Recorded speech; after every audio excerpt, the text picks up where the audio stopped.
बिस्मिल्लाहिर्रहमानिर्रहीम। अस्सलाम वालेकुम प्यारे सामीन। एक बादशाह दुनिया को फ़तह करने के इरादे से निकला तो इसका गुज़रा अफ्रीका के एक ऐसी बस्ती से हुआ जो दुनिया के हंगामों से दूर और बड़ी पुरसुकून थी।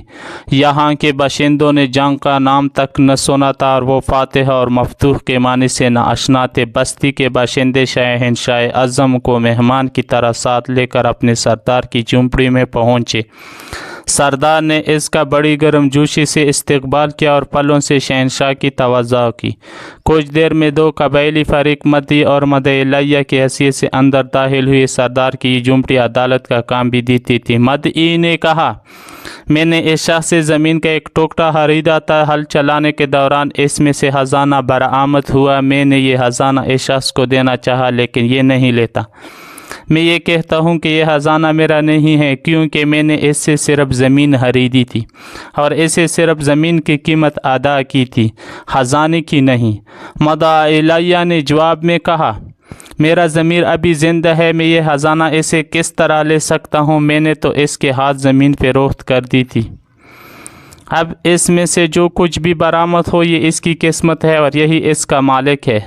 मेरा अब इस ज़मीन और इसमें मौजूद अशिया से कोई ताल्लुक़ नहीं। सरदार ने गौर करने के बाद मदी से दरियाफ़त किया, तुम्हारा कोई लड़का है? मदी ने कहा, हाँ है। फिर मद-ए-इलाहिया से पूछा, और तुम्हारी कोई लड़की भी है? जी हाँ। मद-ए-इलाहिया ने भी असबात में गर्दन हिला दी। तो तुम इन दोनों की शादी करके ये खजाना इनके हवाले कर दो। इस फैसले ने शहंशाह को हैरान कर दिया। वो फिक्रमंद होकर सोचने लगा। सरदार ने मुतरद्दिद शहंशाह से दरियाफ़त किया, क्यों? क्या मेरे फैसले से आप मुतमईन नहीं हैं? नहीं, ऐसी बात नहीं, शहंशाह ने जवाब दिया, लेकिन तुम्हारा फ़ैसला हमारे नज़दीक हैरानकुन ज़रूर है। सरदार ने सवाल किया, अगर ये मुकदमा आपके रूबरू पेश होता तो आप क्या फ़ैसला सुनाते?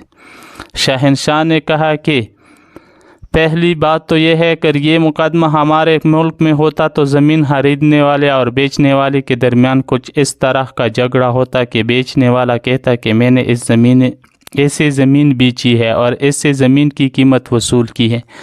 अब जबकि खजाना निकल आया है तो इसकी कीमत तो मैंने वसूल ही नहीं की, इसीलिए मेरा है।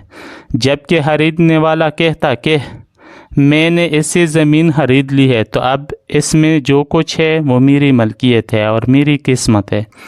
सरदार ने शहंशाह से पूछा कि फिर तुम क्या फ़ैसला सुनाते? शहंशाह ने इसके जहन में मौजूद सोच के मुताबिक फ़ौरन जवाब दिया कि हम फरीकैन को हिरासत में ले लेते और खजाना हुकूमत की मलकियत करार देकर शाही खजाने में दाखिल कर दिया जाता। बादशाह की मलकियत? सरदार ने हैरत से पूछा, क्या आपके मुल्क में सूरज दिखाई देता है? जी हाँ, क्यों नहीं? वहाँ बारिश भी होती है? बिल्कुल।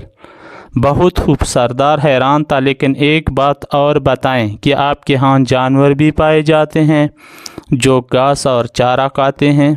हाँ, ऐसे बेशुमार जानवर हमारे यहाँ पाए जाते हैं। ओह खूब, मैं अब समझा। सरदार ने यूं गर्दन हिलाई जैसी कोई मुश्किल तरीन बात इसकी समझ में आ गई हो। तो इस नाइंसाफ़ी की सरजमीन में शायद इन ही जानवरों के तो फैल सूरज रोशनी दे रहा है और बारिश खेतों को सैराब कर रही है। डियर व्यूअर्स, आपकी क्या राय है? कमेंट में ज़रूर करें। मेरे चैनल को सब्सक्राइब करके शुक्रिया का मौका दीजिए। अस्सलाम।